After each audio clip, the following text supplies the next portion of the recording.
Magandang araw mga kaibigan. Ito po, ikinalulungkot kong ibalita sa inyo na ang pagpanaw ng isang magiting na general ng Armed Forces of the Philippines.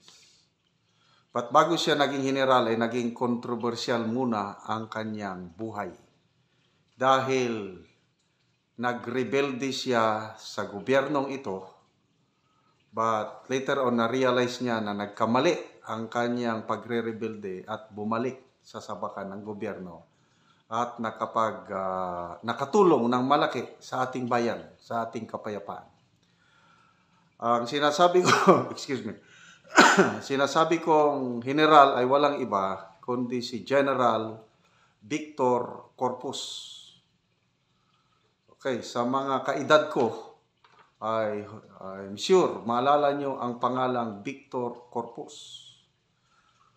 Siya po yung PMA graduate, PMA class 1967, na noong 1970, December 29, 1970, habang nandun siya sa Philippine Military Academy nagtuturo sa mga kadete, ay nabulagta na lang ang lahat noong pangunahan ni Lieutenant Victor Corpus ang I think 7 na mga NPA rebelde at ni-raid nila, niransak nila ang armory ng Philippine Military Academy at more or less mga 50 high-powered firearms ang nasamsam nakuha grupo ni Lieutenant Victor Corpus sa armory sa PMA at dinala nila sa kabundukan somewhere in Isabela.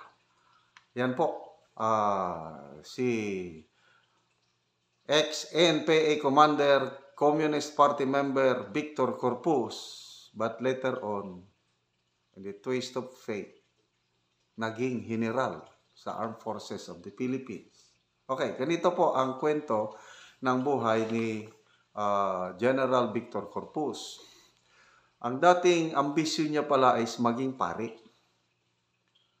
Kaya lang ang tatay niya, Colonel Vicente Corpus, isang military doctor.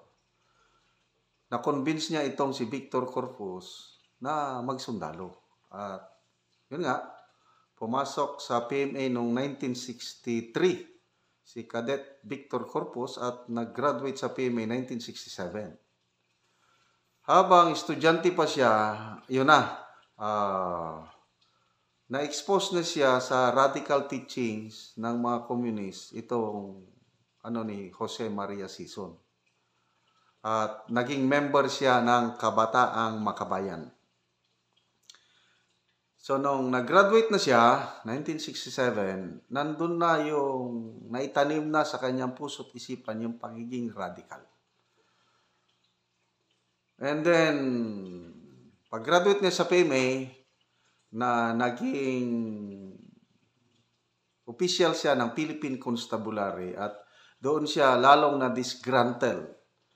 Yung nababasa niya sa mga sinulat ng mga communist, na nakita niya sa actual ground nung tinyente na siya, yung corruption, yung katiwalian, ang inaayawan niya yung mga sundalo na nagiging bodyguard ng mga politiko. It was during these times na yung professionalism ng armed forces unti-unting nawawala. Kasi PC, bodyguard ng mga politiko. Nabasa ko pa sa isang article na inutusan siya ng kanyang commander, PC commander, na i-assassinate ni Lieutenant Victor Corpus ang isang mayor. But instead na i-assassinate niya yung mayor, sinabihan pa niya yung totoo. So, ganun, ka-radical na si Victor Corpus. Tapos nakalaban niya yung mga Crisologo family sa Ilocos Sur. Ganon. So disgruntled siya sa kanyang military service as a PC officer. Then mamaya, bumalik na lang siya sa PMA, nagturo. At yun na nga, habang nagtuturo siya, yun na.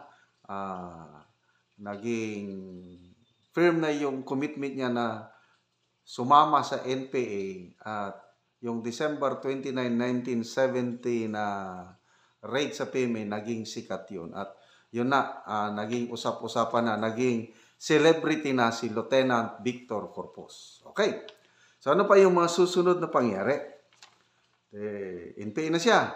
Noong August 21, 1971, nagkaroon ng Plaza Miranda bombing na ang sinisisi noon si President Marcos Sr.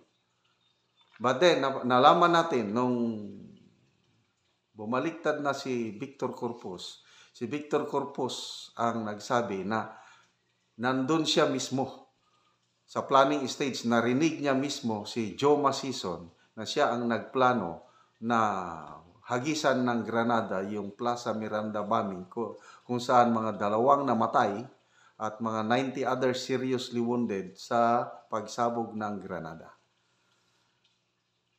Okay? And then after that, July of 1972, dito na naman feature si Lieutenant Victor Corpus dahil siya ang sumalubong sa libo-libong armas na galing sa China. Suporta ito ng Chinese Communist Party to the Communist Party of the Philippines. Libo-libong armas. Sabi ni Victor Corpus, kung naging successful lang sana yung landing ng armas na yun, nako, baka iba na ang gobyerno natin ngayon dahil napakaraming armas na supply galing sa China. Mabuti na lang, yung barko na tinawag na MV Karagatan, pag doong niya sa beach, sa may Diguyo Point sa Palanan, Isabela, na timing na low tide. So nahirapan yung mga NPA. Yung NPA, si Corpus ang leader para kunin nila yung napakaraming armas. So nagtagal sila sa pag-offload ng mga high-powered firearms. Nagkataon mayroong eroplano, maliit na eroplano ng logging company na ispatan niya, nakita niya yung armas na ibinababa at naitawag niya sa mga PC, Philippine Constabulary Unit sa area. So ang PC nagtawag ng suporta, Navy nagpadala ng tropa doon at nagkaroon ng enkwentro. So yun na, hindi po natuloy, hindi successful yung landing ng libo-libong armas kasi umatras na sina Lieutenant Victor Corpus at mga kasama niya. Kakaunting armas lang ang nakuha nila. Okay, so ito, 1970, raid sa armory ng PMA, Plaza Miranda bombing 1971. Tapos yung MV Karagatan na arms landing sa Isabela, ito na po ang dahilan kung bakit nag-declare si President Marcos ng martial law noong September 21, 1972. So lahat yan related kay Victor Corpus yung martial law. Okay, so dumaan ang panahon, mga after 6 years na nandun si Victor Corpus sa loob, na-realize niya, nagkamali siya. Sabi niya, palagi niyang iniisip yung nangyari sa Plaza Miranda bombing, which is very wrong. So nakita niya yung corruption din sa loob ng Communist Party of the Philippines. So noong 1976, habang i-reassign siya ng Communist Party sa Mindanao, sekreto, kinontak niya yung classmate niya si PMA at nag-surrender noong 1976. Kaya lang ang pinalabas ng Marcos government doon is captured, but ang totoo pala nag-surrender. So naikulong siya ng matagal at nasentensyahan pa siya death sentence kasi martial law nun eh. Kaya lang, maswerte siya dahil katulad siya ni Ninoy Aquino, death sentence din, kaya lang hindi na-execute yung death sentence niya. So matagal nga nakakulong si Victor Corpus after na nag-surrender siya. So, mabuti na lang noong 1986, Nagkaroon ng EDSA Revolution, napatalsik ang Marcos Senior government. Umupo si Cory at si Cory binigyan siya ng amnesty. So pinalayas ang mga communist leaders na nakakulong kasama si Joe Masison, Victor Corpus. Okay, amnesty, nakalaya na siya. Pagdating ni President Fidel Ramos, dagdag na tulong o sa mga naging rebelding sundalo, na-reinstate sa military service si Victor Corpus with the rank of Lieutenant Colonel. Ayun po ang kwento ni Victor Corpus. So, Lieutenant Colonel, na-assign siya sa Camp Aguinaldo sa J3, yung Operations Division. Doon, sumulat siya ng libro na Silent War. Napakasikat, napakaganda ang libro ito ni General Victor Corpus. At itong naging basihan sa paggawa ng isang operational plan lambat bitag ng Armed Forces of the Philippines. Si General Victor Corpus po ang isa sa mga na malaking naitulong kung bakit biglang bumaba ang strength ng NPA. Noong 1988 po, 26,000 na ang armed strength ng NPA nationwide, napakalakas na. But dahil kay Victor Corpus, dahil galing siya sa loob siya ang nagturo sa mga NPA commanders na naiwan doon. So alam niya paano kontrahen. So yung kanyang book na Silent War at sa yung ginawa niyang operational plan na lambat bitag, yun po ang sanhi kung bakit tuloy-tuloy na ang pagbaba ng strength ng NPA mula noon. So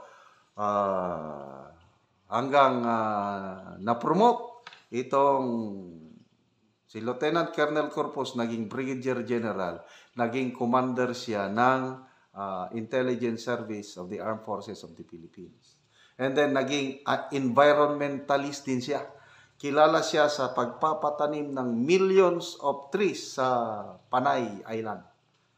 Nabisita ko yung kanyang tinanim, talagang maganda. At na-meet ko siya ng mga ilang beses, napaka-soft spoken itong general na ito at isa sa mga hinahangaan ko na AFP general. So, yun po ang kwento ni General Victor Corpus. Ulitin ko, nagkamali siya, kailang na-realize niya, mali yung pinasukan niya. Akala niya yun ang mabuti, yun ang mag-solve sa problema ng bayan. But nagkamali siya, kaya bumalik siya sa gobyerno. So, ang ikinamatay daw niya is stroke. By the way, 1944 siya na ipanganak, October 4. So, mag-80 years old na sana siya ngayong October. Kailan, yun na. To me, that's a good age already, 79. So, ganun po ang buhay ng tao. But to me, General Corpus has left a good legacy, not only in the armed forces, but to the whole country. Soldier, environmentalist, dating komunista na realize niya mali pala. Sana itong mga remaining komunista rebelde sa bansa tumulad sila dito sa nangyari kay Victor Corpus na bumalik sa tamang landas. So, condolence po sa pamilya ni General Victor Corpus. Malaking naitulong niya sa ating bayan yung kanyang pagserbi bilang opisyal ng kasundaluhan.